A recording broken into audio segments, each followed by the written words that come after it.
मेरो फेसबुकका सम्पूर्ण मित्रगणलाई जेमसी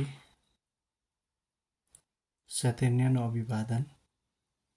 मैले यो भिडियो बनाइरहेको छु। यो भिडियो चाहिँ के को लागि बनाएको भन्दाखेरि मैले आज चाहिँ परमेश्वरको वचन लिएर आएको छु तपाईहरु समक्षमा। परमेश्वरको वचन बाइबलबाट है। अनि यो वचन चाहिँ मैले बाइबल पढ्दै गर्दाखेरि पाएको प्रकाश हो। यो परमेश्वरले मलाई दिनुभएको रेमा अथवा प्रकाश भनिन्छ यसलाई है। अनि मैले यो प्रकाश चाहिँ आफूमा मात्रै नराखेर, सीमित नराखेर म चाहिँ यसलाई तपाईहरु माझमा पनि ल्याउन चाहन्छु। जतिले पनि यो भिडियोलाई हेर्नुहुन्छ, हेरेर यसलाई निश्चय नै आशिष प्राप्त गर्नुहुन्छ भन्ने म विश्वस्त छु। किन भन्दाखेरि वचनमा शक्ति छ भनेर बाइबलले भन्छ है। वचन अनि जीवित छ। बाइबलले यो डिक्लेयर गरेको छ कि वचन चाहिँ एकदमै जीवित छ, यसमा प्राण छ। यसले वचनले मानिसलाई सबै कुरा गर्न सकिन्छ है। म आज यहाँ बाइबलको तपाईलाई उत्पत्तिको पुस्तकमा लान चाहन्छु। बाइबलमा उत्पत्ति जेनेसिसको पुस्तक छ अनि बुक अफ जेनेसिसबाट म तपाईलाई छोटो आशिष दिन चाहन्छु है। उत्पत्ति 13 को 7 देखि हामी पढ्दै गयो भने त्यहाँनिर के छ भन्दाखेरि अब्राम र लुतको कथा छ है। अब्राम र लुतको कथा चाहिँ के हो भन्दाखेरि अब्राम चाहिँ काका हुन्छ अनि लुत चाहिँ भतिजा है। अनि उनीहरु चाहिँ उनीको भेडा बाख्रा र गोठालाहरू ज्यादा भएको कारणले गर्दा उनीहरु एकअर्कादेखि छुटिनु पर्ने अवस्था हुन्छ है।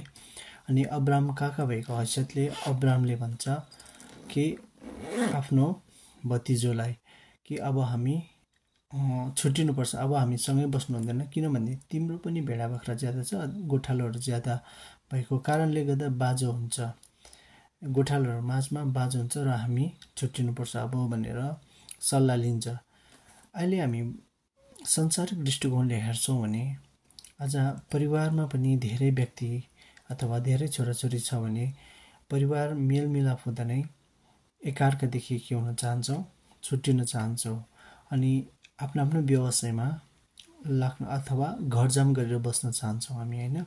त्यस्तै प्रकारले अब्राम र लुत पनि अब छुट्टिनु पर्ने अवस्था छ। अनि अब्राम काकाले भतिजो लुतलाई भन्छ कि उत्पत्तिको पुस्तक म अलिकति पढेर सुनाइदिन्छु है। अब्राम र लुतका गाईबस्तुका गोठालाहरूको बीचमा झगडा पनि भयो। त्यसबेला त्यस देशमा कनानी र परिजीहरू बस्थे। यसैकारण अब्रामले लुतलाई भने, तिम्रो र मेरो बीचमा औ तिम्रा र मेरा गोठालाहरूको बीचमा झगडा नहोस्, किनकि हामी नातेदार हौ। सारा देश तिम्रो अघि छ। यसैले म तिमीलाई भन्दछु कि तिमी मबाट अलग हौ। तिमी देब्रेतिर गयो भने म दाहिनेतिर जानेछु, अथवा तिमी दाहिनेतिर गयो भने म देब्रेतिर जानेछु।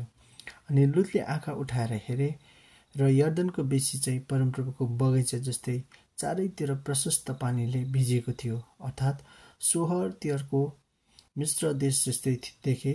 सोदाम र गोमरा परमप्रभुले सर्वनाश गर्नु पार्न अघिको कुरो हो यो। अब यहाँनिर के भएको छ भन्दाखेरि अब्राम र लुत चाहिँ के छ, काका भतिजा अब छुट्टिनु पर्ने हुन्छ। अनि अब्रामले भन्छ कि भतिजोलाई, तिम्रो अगाडि मैले सारा देश राखिदिएको छु हैन, तिमी कतातिर जान चाहन्छौ, तिमीले आफ्नो इच्छा अनुसार तिमी जान सक्छौ भनेर अब्रामले भनेको छ। अनि भतिजोले यसरी नजर उठाएर हेर्दाखेरि यर्दन नदी, अहिलेको जोर्डन नदी भन्छ जो इजरायलमा छ है। अनि यर्दन नदी चाहिँ के छ,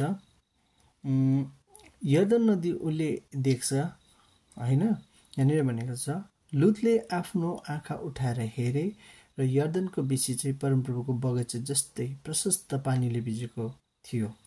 अथवा उसले यर्दन नदी देख्ने बित्तिकै के हुन्छ, यहाँ चाहिँ प्रशस्त पानीले भिजेको कुरा थियो अथवा जमिन थियो है।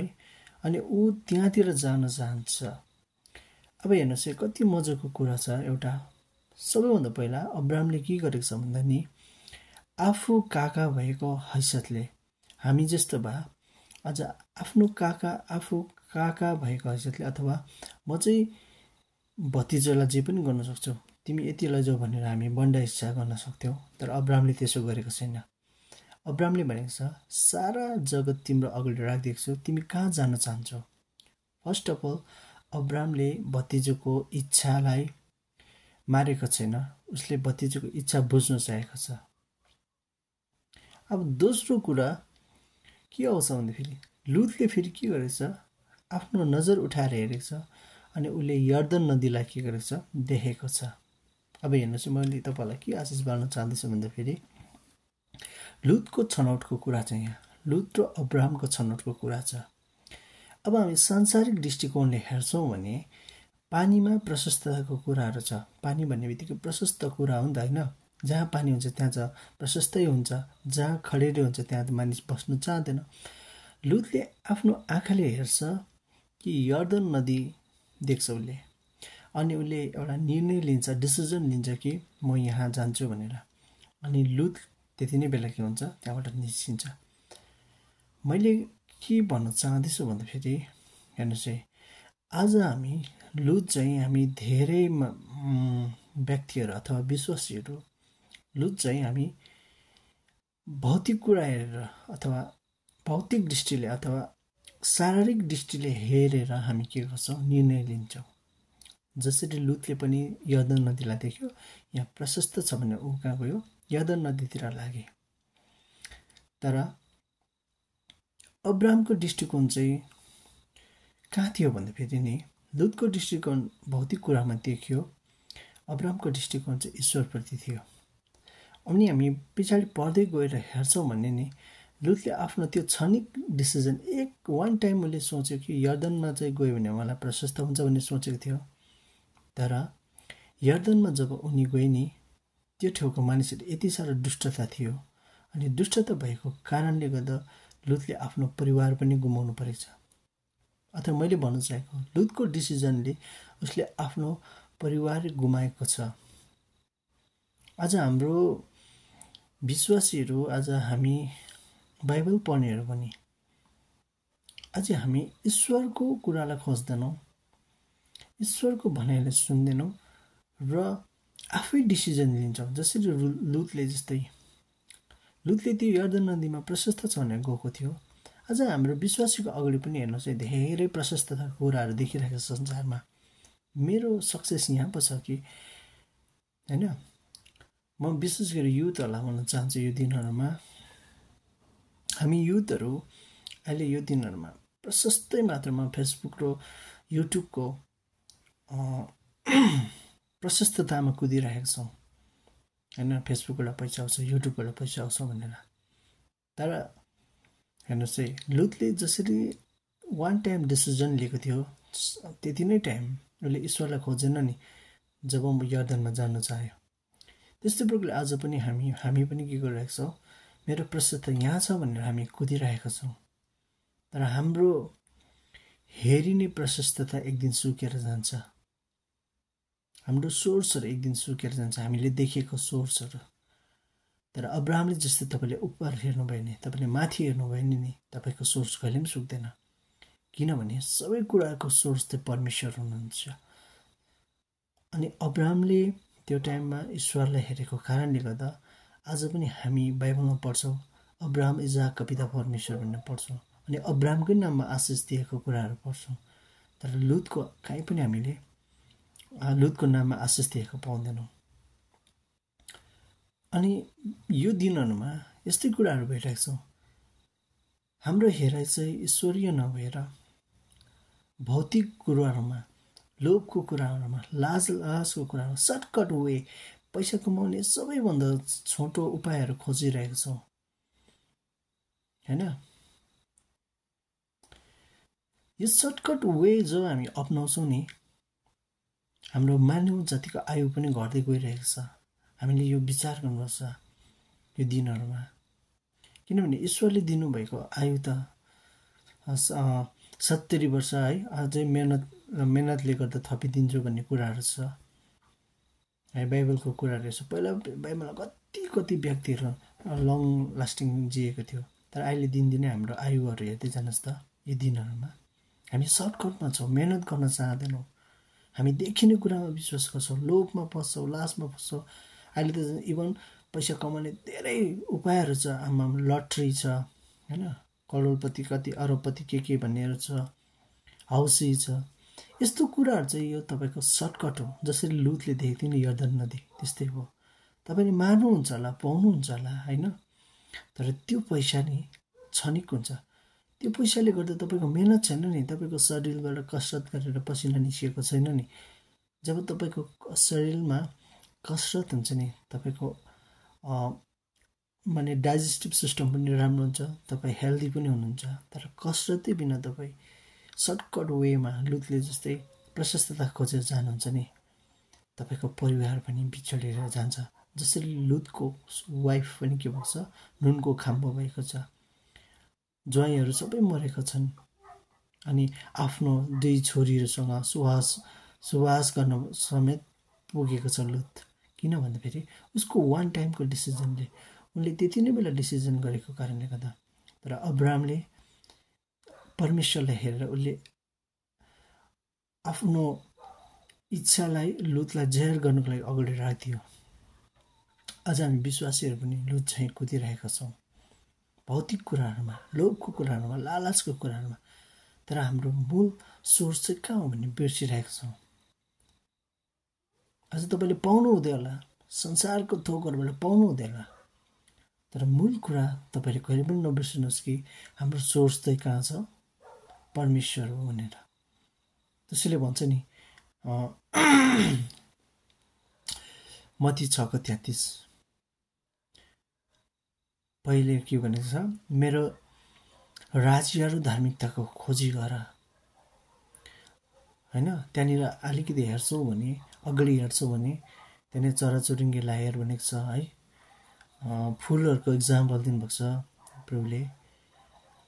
उहाँको हामी धार्मिकता र राज्यलाई जब खोज्छौँ नि, माथि हेर्छौँ नि, तब नि तपाईँलाई कुनै पनि यो देखिने सोर्सहरूमा तपाईँ लाग्नु पर्दैन, तपाईँ अत्तालिनु पर्दैन। अनि तपाईँले चाहिँ साँच्चै नै परमेश्वर चाहिँ मेरो मूल स्रोत हुनुहुन्छ भनेर परमेश्वरप्रति खोज्नुहुन्छ, परमेश्वरप्रति लागि पर्नुहुन्छ। अनि तपाईँले पनि अब्राहमले पाएको आशिष, आज अब्राहमलाई हेर्नुहोस् त, आज अब्राहमको नाउँमा अहिले हेर्नुहोस् त, अब्राहमको सन्तानहरू जुन परमेश्वरले अब्राहमलाई दिनुभएको आशिष अहिलेसम्म छ। तर लुतको आशिष छ। तपाईँले विचार गर्नुहोस् विश्वासीहरू, स्वयं यो मैले पनि पाएको ब्लेस एकदमै प्रभुले मलाई दिनुभएको। किनभने मलाई शैतानले देखाएको थियो। हेर्नुहोस्, शैतानले जहिले पनि हामीलाई देखाउँछ। उत्पत्तिमा हेर्नुहोस् त 3 अध्यायमा तपाईँले राम्रो जब आदम र हावा थियो, हावालाई पहिला के गरेको छ भने सर्पले देखाएको छ। त्यो फल चाहिँ के थियो, हेर्नमा एकदमै राम्रो हुने, हेर्नमा राम्रो हुन्छ। तपाईँले अहिले संसारमा हेर्नुहोस् त, राम्रो राम्रो हुन्छ हेर्नमा, त्यो सबै सर्टकट वे हो, हेर्न राम्रो लाग्छ, तर त्यो राम्रो हुँदैन। त्यसले हामीलाई पापमा लगिरहेको हुन्छ। जसरी आज हावाले हेर्नमा राम्रो देखेको फल खाँदाखेरि उसले आफ्नो आत्मा के भयो, अनन्तसम्म पापमा लगाइपठायो। आज हामीले पनि देखिने कुरा, जब हामी सोर्सहरू, राम्रो राम्रो सोर्सहरू देख्छौँ, हामी पापमा बिस्तारै फस्दै गरेका हुन्छौँ। इभन यीशु मसीह स्वयंलाई त शैतानले के गरेको छ, देखाएको छ, लोभको कुराहरू देखाएको छ, यो सारा जगत तँलाई दिन्छु भनेको छ। आज हामीलाई हेर्नुहोस् विश्वासीहरू, यो दिनहरूमा हामीलाई शैतानले देखाइरहेको छ, राम्रो राम्रो थोकहरू देखाइरहेको छ, सोसियल मिडियामा पुरा देखाइरहेको छ।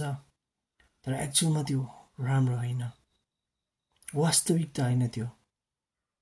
सोसियल मिडियाको त झन् तपाईँले केही नपत्याउनुहोस्, केही नपत्याउनुहोस्।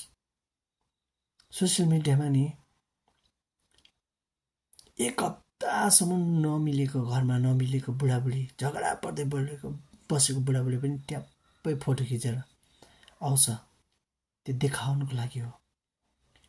अनि त्यो हेरेर नि तपाईँ डिप्रेसनमा पस्नुहुन्छ, बुझ्नुहुँदैछ? त्यो जब हेर्नुहुन्छ नि तपाईँ डिप्रेसनमा पस्नुहुन्छ। फल्लाको त यति रहेछ, यति गाडी घोडा रहेछ, यति पैसा रहेछ, मेरो त खोइ।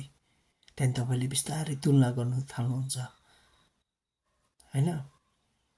जब तपाईँले तुलना गर्नुहुन्छ नि तपाईँ डिप्रेसनमा जानुहुन्छ त्यो टाइममा। अझ लुतले त्यो हेरिने कुरा यर्दन नदीलाई जबदेखि उसले सोच्यो मेरो प्रशस्तता यहाँ छ, मेरो प्रशस्तता यहाँ छ, यहाँ गयो भने म उन्नति हुन्छु, यहाँ गयो भने म के हुन्छु प्रशस्ततामा जिउन सक्छु, मेरो फ्युचर राम्रो हुन्छ भनेर लुत त्यहाँ गएको थियो। तर त्यहाँको मानिसहरू कति दुष्ट थियो भने लुतलाई थाहा थिएन। अझ तपाईँ हामी बसिरहेको ठाउँहरू कति दुष्ट छ हेर्नुहोस्, तपाईँले याद गर्नुहोस्। तपाईँले देखिने कुराहरू कति सही हो सही होइन, तपाईँ देखिने कुरामा होइन तर परमेश्वरको वचनमा ध्यान दिनुहोस् अनि माथि हेर्नुहोस्। तपाईँको फ्युचर त्यहाँ छ, तपाईँको प्रशस्तता त्यहाँ छ। आज धेरै मानिसहरूले भनिरहेको छ पैसा कमायो भने चाहिँ म शान्तिमा जिउँछु, शान्तिमा जिउँछु, म पैसा मेरोमा ब्याङ्क ब्यालेन्स थुप्रो भयो भने म शान्ति हुन्छ। तर पैसाले शान्ति दिँदैन। पैसाले तपाईँको बेसिक निड्सलाई पूर्ण गर्छ तर शान्ति भन्ने दिँदैन। शान्ति चाहिँ मात्र केवल शान्तिदाताले दिनुहुन्छ जो प्रभु येशू हुनुहुन्छ। तपाईँले माथि हेर्नुहोस्, यहाँको सुकी जाने यहाँको तुरी जाने सोर्सहरूलाई नहेर्नुहोस्, तपाईँको मूल सोर्सलाई हेर्नुहोस् जहाँ चाहिँ कहिले पनि सुक्दैन। इभन मृत्युपछि पनि त्यो अनन्तसम्म छ त्यो सोर्स जहाँ चाहिँ तपाईँले पाउनुहुन्छ ख्रीष्टको शान्ति। आजको यो वचनलाई म यही नै राख्छु। आउने दिनहरूमा प्रभुले दिनुभएको आशिषलाई म अझ तपाईँहरूसँग सेयर गर्न चाहन्छु, उत्साह दिन चाहन्छु प्रभुको वचनहरूद्वारा। तपाईँ प्रभुको वचनहरू बोल्नुहोस्, जीवनमा त्यसलाई अप्लाई गर्नुहोस् अनि वास्तविक शान्ति के हो त्यो कुरा थाहा पाउनुहोस्। हुन्छ, सबैलाई फेरि पनि जय मसीह।